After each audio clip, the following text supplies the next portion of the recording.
The world is glorified through men whose lives are governed by dedication and duty, who completely devote themselves to carrying out the purpose ordained by God, using earthly conditions to this end. The desires and longings of the heart, the hopes and aspirations of men, will never go unfulfilled or be ignored by God, while men are willing to rise to greatness through selfless sacrifice and devotion to duty. The highest duty to which anyone can be called is service and suffering in the cause of God. The birth of Jesus the Nazarene, who became our master and interpreter of God and the law, a worthy vessel for the great manifestation of the power of the Holy Spirit seen on earth, occurred in this manner. About the time John the Forerunner commenced teaching the way of the wilderness beside Jordan, in the year before Herod died, when Augustus Caesar ruled the Roman world, a babe was born. The father was Joseph, son of Heli, a carpenter of Galilee, and the mother Mary, his wife, who had been a virgin pledged to God in the temple by her father Simon, son of Joachim, son of Nathan, son of Eleazar. A decree had gone out that all who claimed kinship within the house of David should be gathered for enrollment at the city of David, called Bethlehem in Galilee. Therefore Joseph, being rightly born into the stock of David, took the scroll of his parentage and went to Bethlehem so his kinship could be established. Now Mary, being then heavy with child, longed in her heart to be among her kinfolk, and she prevailed upon Joseph to take her, for Bethlehem was only a day's journey from them. The two, with a servant, came to Bethlehem at eventide, but because so many had gathered, the inns were filled. Then, as Mary's time was close upon her after the journey, a man took pity on her and provided a cave used as a stable. There the travelers found shelter and rest. That night Mary's labors came upon her, and she suffered the pangs of childbirth and cried out in pain. Nearby some shepherds were tending sheep, for in the midst of so many strangers these needed protection, and hearing their cry went to help. They provided a shepherd's basket, which was filled with straw, and placed it in the manger, and the newborn babe was wrapped in the clothes brought for him. After 8 days had elapsed, the child was named Joshua, meaning one who delivers, for a spirit messenger of God had appeared to Joseph in a dream, saying, "That which lies within Mary your wife is filled with the power of the Holy Spirit, and will respond to the hopes of men." Later men called him Jesus, and because he fulfilled their hopes and was anointed with the power of the Holy Spirit, he became acknowledged as the Christ.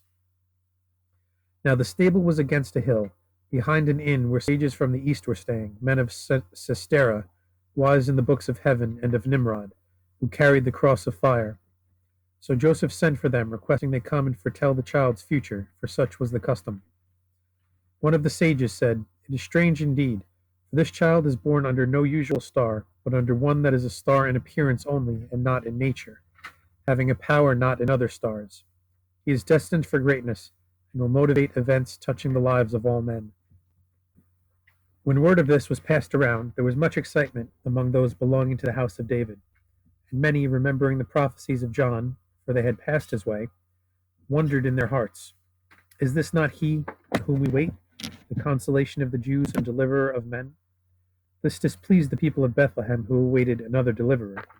When the sages spoke of this matter at their journey's end in Jerusalem, and word came of the excitement among those of the house of David in Bethlehem, there was great consternation among the priests and learned men.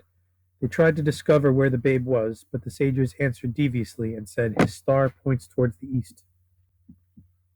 An elder of the house of David, attending the blessing of the child on the 8th day, lifted up his voice and declared, "Surely this is he who has been promised to redeem us out of the hands of evil.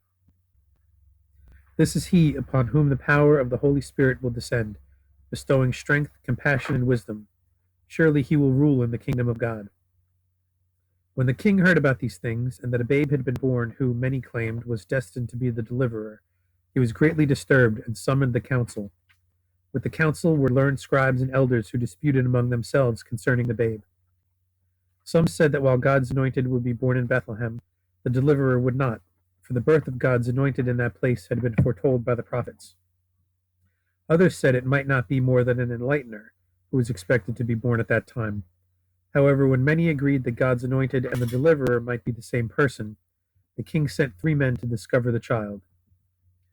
The dispute before the council had been long, and Joseph had been forewarned. So that when the men sent by Herod came to Bethlehem, Joseph had departed with his family. They went to the place where the kinsfolk of Mary lived.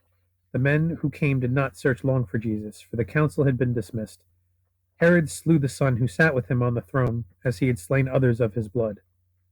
Later, Herod died himself, but after these happenings, the Romans did not bestow the title of king on any Jew, and it was unlawful for any man to claim the title.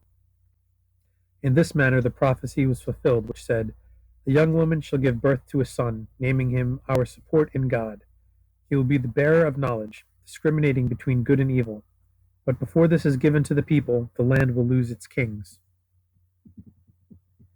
When time had passed, Joseph and Mary came to Jerusalem and stayed at the house of a relative, a man strongly set against wrongdoing and well learned in the law. The 40 days having been accomplished for the purification of Mary, she came to the temple, and Joseph offered the prescribed sacrifice and dedicated the child. Hearing from Joseph and Mary the things which the sages had foretold about the child Jesus, the devout man took the babe into his arms and praised God in his manner. "Because the things foretold have come about, your servant is prepared to depart in peace. For my eyes have been gladdened by the deliverer of my people, a beacon light for others, and the glorifier of your name.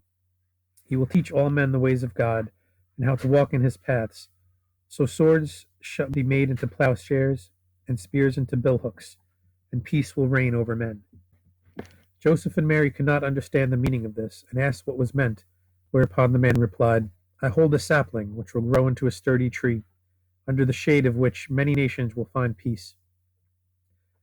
He will also test the strength of our people, tearing them apart in dispute. He comes as a separator, dividing the sheep from the goats, showing them his rightful place. But he will place a sword in the hands of the weak and strengthen them, and the ungodly will be smitten." After complying with the requirements of the priestly law, Joseph and Mary returned with the infant to their home in Galilee, a small place in a hollow at the foot of a hillside. There the child grew up, developing a strong body and keen mind, for he was strangely talented. He was wise beyond his years and deft with his hands, and when old enough he began learning the craft of plow-making. His parents, following the custom, went each year to Jerusalem for the festival of deliverance. And when Jesus was 12, they went as usual, but this time taking him with them. Having remained the 7 days of the festival, Joseph and Mary set off to return home, but let the boy linger in Jerusalem, for a kinsman of theirs was also returning, and they thought Jesus was in his company. Having gone a day's journey and finding Jesus was not with his kinsman, they became perturbed, and at first light in the morning returned to Jerusalem. It was some time before they found Jesus in a small outside room of the temple, sitting before an instructor of the priestly law. His parents were astonished at finding him accepted among learned men, and the teacher expressed amazement at the child's love of learning. But Mary scolded the boy for his inconsideration, saying, "We have suffered much during the search for you." Jesus replied, "Why search for me elsewhere, knowing I must concern myself with the works of the Spirit Father?" This saying disturbed the instructor. Neither could his parents understand the meaning of the reply, but they took the boy away with them. Henceforth he always obeyed his parents, but Mary kept these things in the storehouse of her heart. As Jesus grew up, his intelligence increased, and he was well liked by all, but he was a solitary child, much given to wandering.